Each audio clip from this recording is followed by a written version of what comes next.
السلام عليكم ورحمة الله وبركاته، أهلا بكم في قناتي. أنا لؤى. النهاردة هنعمل مع بعض كوكيز العسل الأسود. طالع ترند، قلت جربته طلع لذيذ بصراحة جدا وبيغنيني عن السكر البني اللي احنا بنستخدمه على طول في الكوكيز. وزي ما انتم شايفين قوامه فعلا لذيذ جدا، نفس قوام الكوكيز اللي بنعمله في الطبيعي.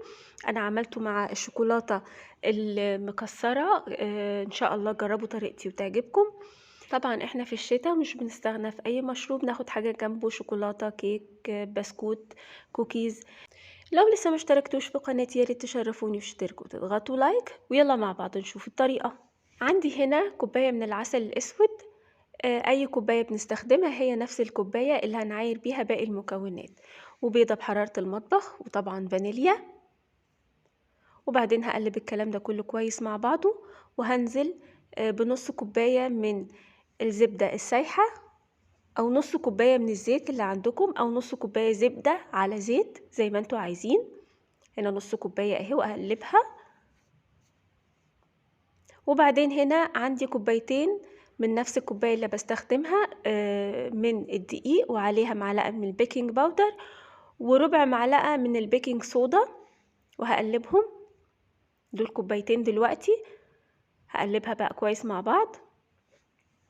وبعد كده هنزل بباقي الدقيق بتاعي اللي هو مجموعه بيبقى 3 كوبايات ونص، من 3 كوبايات وربع ل3 كوبايات ونص حسب الدقيق اللي عندكم. خلاص كده أول جولة معايا.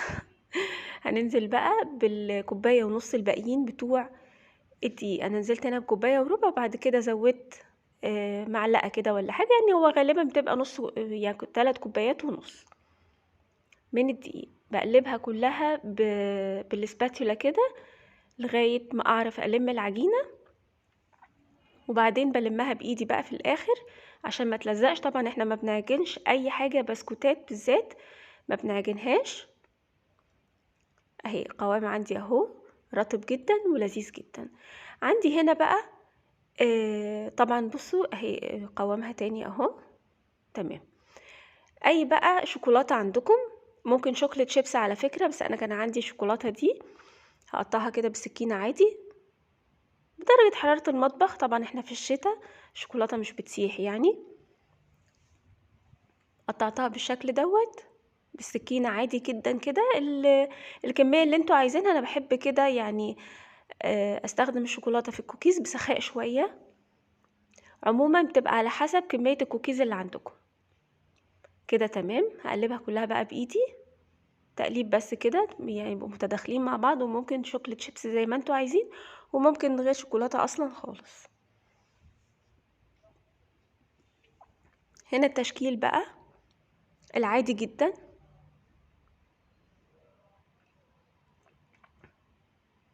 عملت معايا الاتنين دول، الصينيتين دول حوالي 22 حبة كوكيز صغيرين. حطيتهم على فرن درجة حرارته 180. انا حطيته على الرف اللي فوق من 15 ل20 دقيقة. انتوا حاولوا تابعوا الفرن عندكم، ما بيزيدش عن 20 دقيقة بالكتير، وبيطلع زي ما انتوا شايفين لذيذ جدا بالشكل دوت. ان شاء الله تجربوا الطريقة وتعجبكم. لو عجبكم الفيديو ما تنسوش تعملوا لايك وشير وسبسكرايب وفعلوا الجرس عشان يوصل لكم كل جديد ان شاء الله هقدمه. شكرا.